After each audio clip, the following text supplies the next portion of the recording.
Dream Team? It's your boy D Neal back with another reaction video, guys. Here we are with 6 things the USA can learn from Germany. From Feli from Germany. Feli. Before we jump into it, guys, make sure you subscribe to the channel, ring the notification bell, get a video a thumbs up so it gets suggested. Social media, Patreon, all up top. You want to subscribe to any of it? Put all the links in the description. All you got to do is hit the link, follow me, talk to me. Love talking to you, and I'm human. I'll talk back. You guys got a favorite video suggestion? You can subscribe to Patreon or drop it in the comment section. What we got? America, I love you, but I'd love you even more if you could implement a few things from Germany.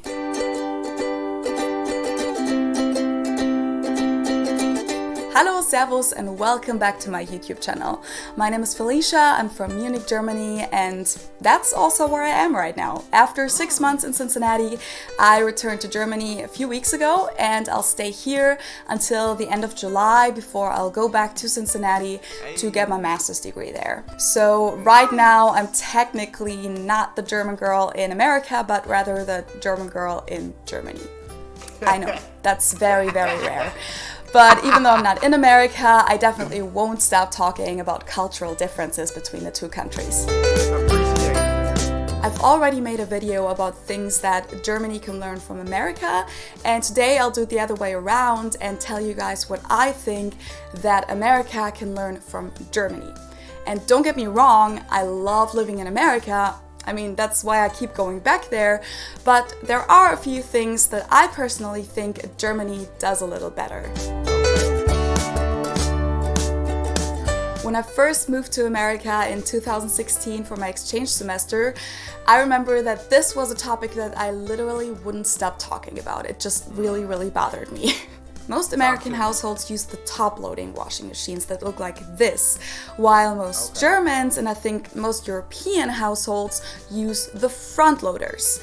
And I mean, you would assume that it doesn't really matter where you put your laundry into the washing machine in order to get it clean, but there are actually a lot of differences between the two. Really? As far as I know, the American washers that I've used so far don't heat up the water within the washing process, but instead they just take the warm and the cold water that comes out of the pipes. You also usually can't set the washer to a certain temperature, but you can usually just choose between cold, medium, and warm, and maybe a few stages in between. The European front-loading washers, on the other hand, heat up the water to the exact temperature that you set it to. And you can usually set it to up to 90 degrees Celsius, which equals 194 Fahrenheit. I usually don't go any higher than 60 degrees Celsius, but in my experience, this already makes a huge difference, especially with things like white socks or something like that. In my experience, the American washers just don't get these things nearly as clean as the European front loaders do. Also, that does make, we do have some front loaders, but like she said, I feel like majority are top loading washing machines, and that does make sense. That's cooler how you can actually choose the temperature like you want the water to be at, rather than just cold, warm, hot. No, it's like, now let me choose the temperature. I like that, Europe. Get these things nearly as clean as the European front loaders do. Also, the drum in the machine doesn't get rotated in top loaders. The only thing that's moving is this big plastic spiral in the middle of it. I think that's also a reason why my clothes don't get as clean in America, because they're not being spinned. Plus, it's more likely for clothes to get damaged while they're in the washer. That's why I usually put my more delicate clothes in laundry bags to avoid that. Honestly, I just don't understand why Americans don't have the front-loading washing machines as their standard, because they work a lot better in my opinion. I've also read a lot about this on the internet. I told you guys, this topic bothers me a lot. And some people say that the clothing industry doesn't want people to use better washers because when their clothes get damaged, they have to go and buy new ones. Makes sense. I have no idea if that's true, so if you know... You know what? I never thought about it. But that definitely sounds like an American thing. That definitely sounds like an American reason for why we wouldn't use those. So I agree with the reasoning. They have to go and buy new ones. Makes sense. I have no idea if that's true, so if you know anything about it, please leave me a comment. Also, apparently American detergents have stronger chemicals in them in order to compensate for the lower temperatures.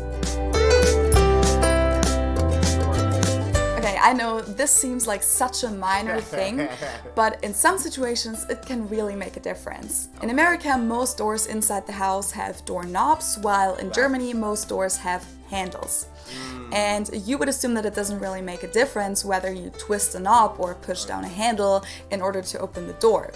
Yeah. But have you ever tried to clean up your room? You had both of your hands full with stuff, full with dishes, trash, laundry maybe, and you got to a closed door and you had to put all of this stuff down because you needed a free hand to open it. Well, in Germany, you can get through every door you want. You don't need a free hand. You can just use your elbow, your foot if you're super acrobatic, your chin maybe. Be creative. I mean, it doesn't look nice, but it works. She's not lying, because I've had doors with the handles instead of the knobs. And at first I was like, hey, it doesn't really make a difference. But now that she said that, when I'm carrying groceries, I try and get in the house. Of course, I got to unlock the door, but it'd be easy if I could just put my foot or my elbow. Now I got to put the groceries down, twist the handle. Or sometimes my hand is free enough to twist it while the groceries are in my hand. But having a handle makes a big difference in certain situations.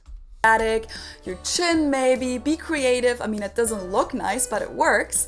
Plus, you'll also never have problems again to open a door right after you put on hand lotion. I know this isn't an important topic at all, but for lazy people like me, it does make a difference sometimes. It's more convenient. I got you. This is something that I've mentioned in my 3 differences video. Almost everything in America is bigger than it is in Germany. And so are a lot of the products that you can buy at the grocery store. Juice boxes, for example, milk containers, oats, pasta sauces. There are a lot of products that Americans like to buy in bigger sizes. And I'm sure it makes a lot of sense when you have a household with kids. But when you're all alone, I think it'd be great to offer smaller sizes for certain products too. Because for me, I feel like I often had to throw things away because I used some of the product but didn't eat the whole thing, and then it went bad. So I think that smaller sizes would be helpful to waste less food because you'd only buy the exact amount that you actually need. I agree with that. I've already mentioned this in my What Germany Can Learn from America video.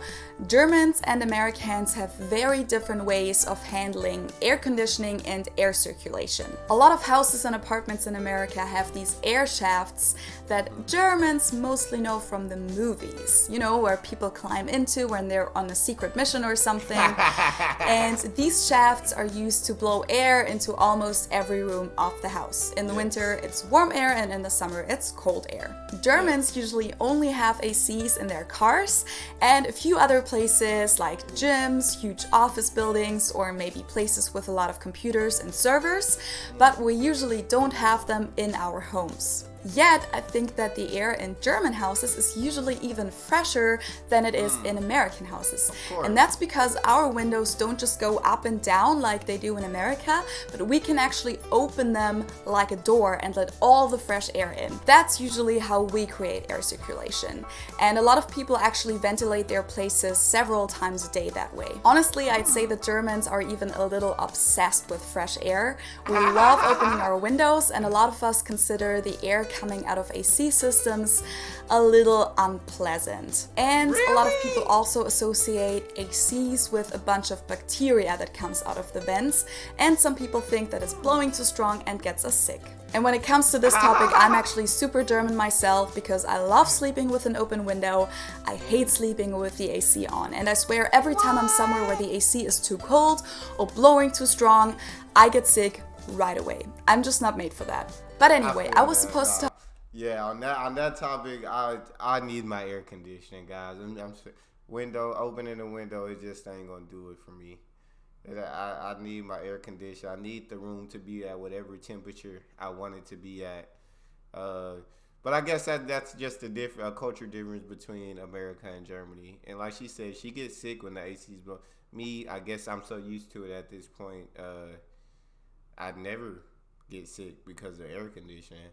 I'll get sick because of outside conditions maybe, but Not because, but inside when you can keep the apartment heated to the exact temperature that you want it, or cooled to the exact temperature that you want it, it just works perfectly.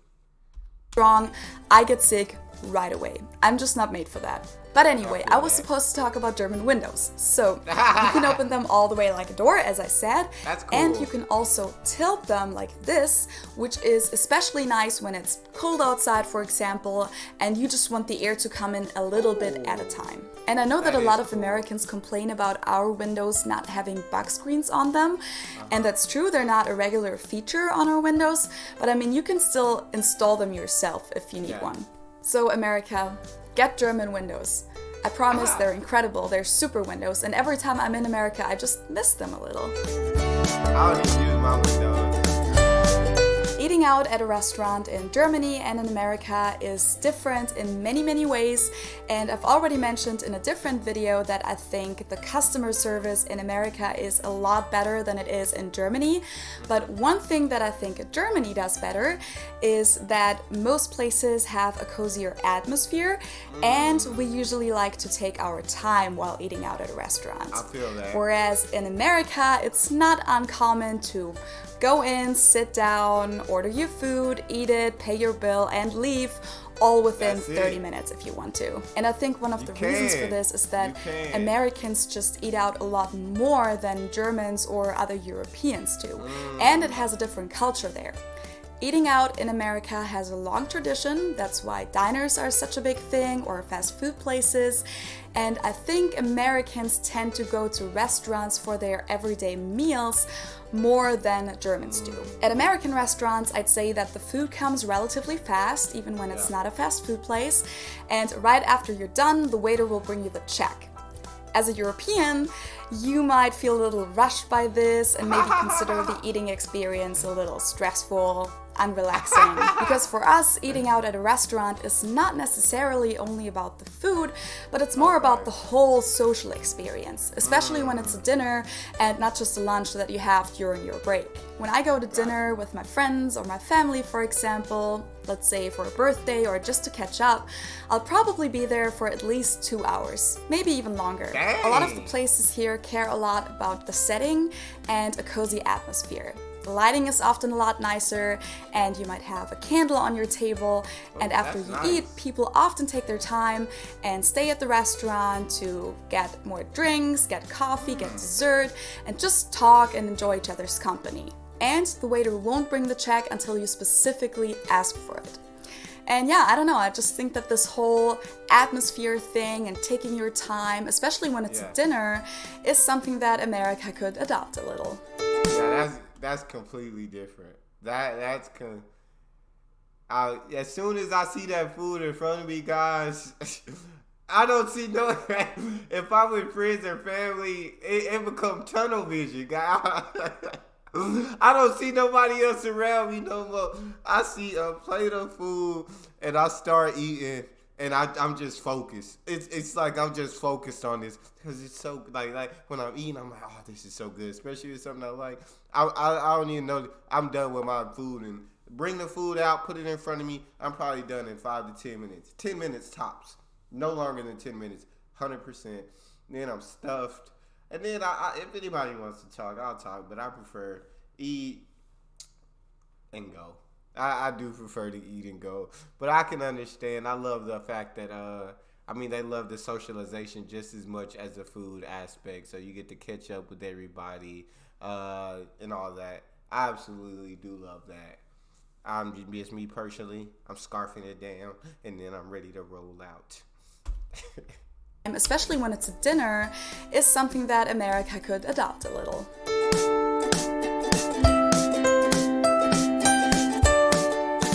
Another thing about houses, I should probably just make a whole video just about the differences inside the house. But for now, this is about blinds, so I don't know if these exist in America. I don't think I've seen them there before, but a lot of the windows here in Germany have built-in exterior blinds. Now that's cool. We have more interior blinds, but exterior, I like that. I've never thought about that. That's cool. this is what they look like. And I mean, it's not a huge deal if you don't have them, but I just think that it's very comfortable to always have the option to close your blinds at night without necessarily having curtains or indoor blinds on your windows. And these blinds also make it really, really dark, so that's just nice to have. I do like this.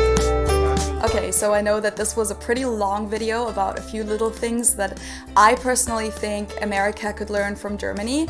And I know these things were very concrete and I didn't touch anything cultural or political, but these were really just the first 6 things that popped into my head when I thought about what I would like to bring with me next time I go to America to make living there even better. So I hope you guys liked it. I hope you'll subscribe to my channel if you did, and leave me a comment if you can think of any other things that you think that America can learn from Germany. Thank you so much for watching, and I hope I'll see you next week. Cheers! Just such a bright personality. I always love watching her videos. She just always puts a smile on my face after I'm done watching. But that was a good video between 6 different things that America could adopt from Germany. That's all we got for this one. You guys got a favorite video suggestion, you can subscribe to Patreon or drop in the comment section. Subscribe to the channel, ring notification bell, get a video a thumbs up so it gets suggested. Social media and Patreon are all up top. You want to subscribe to any of it, put all the links in the description. All you gotta do is hit the link, follow me, talk to me. Love talking to you guys. You guys are the most incredible team on YouTube. It's your boy Neal, out.